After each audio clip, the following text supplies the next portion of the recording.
In today's video, we're taking you through the key points of the new Secure Act 2.0 legislation that recently went into effect. Why?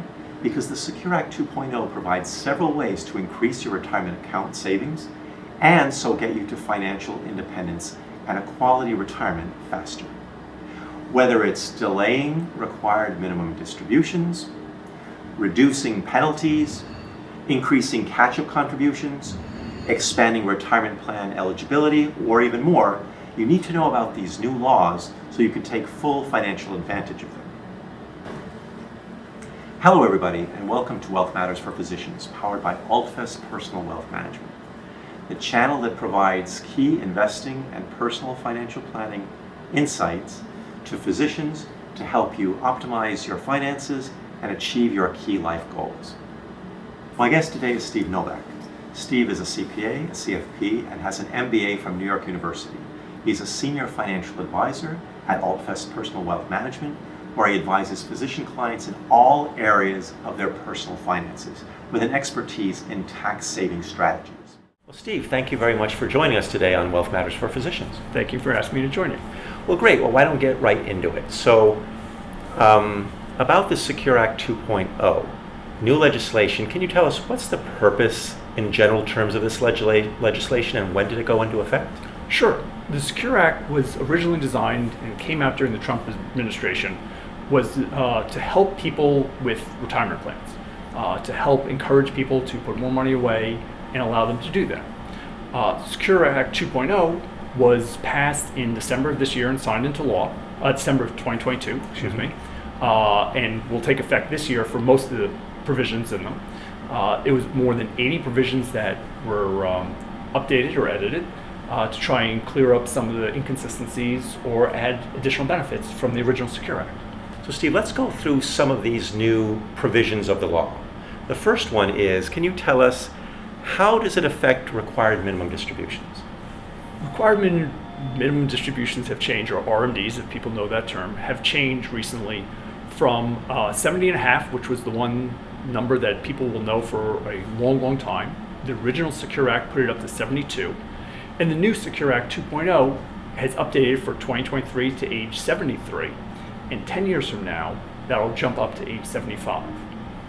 So they are now increasing or reducing the amount that you need to take, the age when you need to start it, and they've also modified the formula of how much you need to take, so you can take a smaller amount each year, and the ultimate life expectancy of people is growing. So Steve, what about any changes to the penalties people have when they fail to take out enough distributions from retirement plans? Sure. The legacy law allowed a penalty of 50% of the amount if you failed to take it out on time. That was not adjusted by the original Secure Act. The Secure Act 2.0 did actually adjust that. So if you do, the penalty for failure to take out dropped from 50% to 25%. Great. And if you cure the problem yourself within 2 years of the date, it's only a 10% penalty. But on top of that, there was also a problem with Roth 401ks. So if you had a Roth plan in your 401k, you had an RMD at your RMD age. But if you had a Roth IRA, that RMD didn't exist, which was a complete inconsistency between the two. That has been cured, so now if you have a Roth 401k, there is no RMD age that is required for it, and that money can stay in that account as long as you would like it to. Excellent. So Steve, what about catch-up contributions for people who are older? What changes has the Secure Act 2.0 made in this regard? For people who know about the catch-up contributions, once you turn age 50, in 2022, the catch-up contribution was $6,500. That is indexed for inflation. Inflation was pretty high this year, and the amount is now $7,500. What they've added is an additional catch-up contribution from age 60 to 63, which is the maximum of $10,000 or 150% of the age 50 catch-up contribution. So starting in 2025, you would be able to take $10,000, at least $10,000 extra on top of that $7,500 for 4 years. Excellent. So Steve, what about retirement account matching by employers for employees who have made student loan payments? Sure. Mike, in 2018, there was a private letter ruling that allowed a company to consider if a employee didn't contribute to their 401k or 403b and only paid off their student loans, to count that as their payment, so they can use that for their matching principal. Mm-hmm. The problem was that can create some test failures for discrimination on the plan. That's something a third-party administrator would do in the background, but it was causing problems for the scenario, but they wanted to encourage people to pay off their loans. Right. So in the Secure Act 2.0, they actually adjusted the law behind that calculation, so this will now count. So it is no longer a problem going forward. So that's really great. So now there's no problem, and employers can make those matching contributions based on the amount that people are contributing to pay off their loans. Without worrying about falling short of the discrimination laws. Thank you. So Steve, the Secure Act 2.0 has made changes regarding which part-time employees are eligible to participate in workplace retirement plans. Can you tell us a little bit about what they are? Sure. Originally, the long-term rule was that you had to work 1,000 hours for 3 years.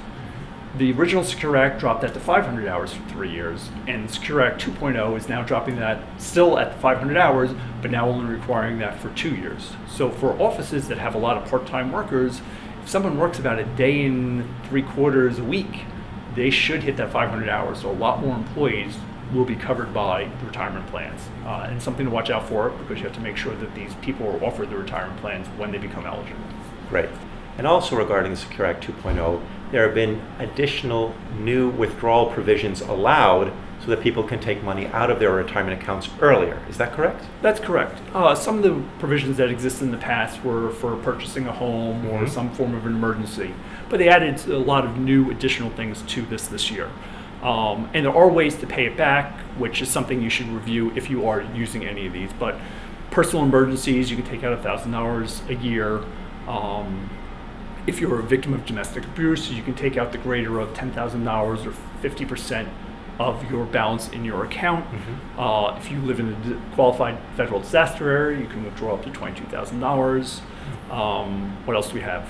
If you do have a terminal illness and you get a doctor's note that your life expectancy is less than 7 years, you can start withdrawing your RMDs or withdrawing money from your retirement accounts early.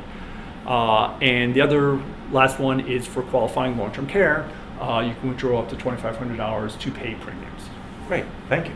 Lastly, can you tell us about a couple of the other major changes that the Secure Act 2.0 has caused to go into effect this year? Sure. As I mentioned earlier, there were 80 provisions plus in this effect. We only spoke about 5 or 6 of them, and a couple of the other ones are auto-enrollment plans.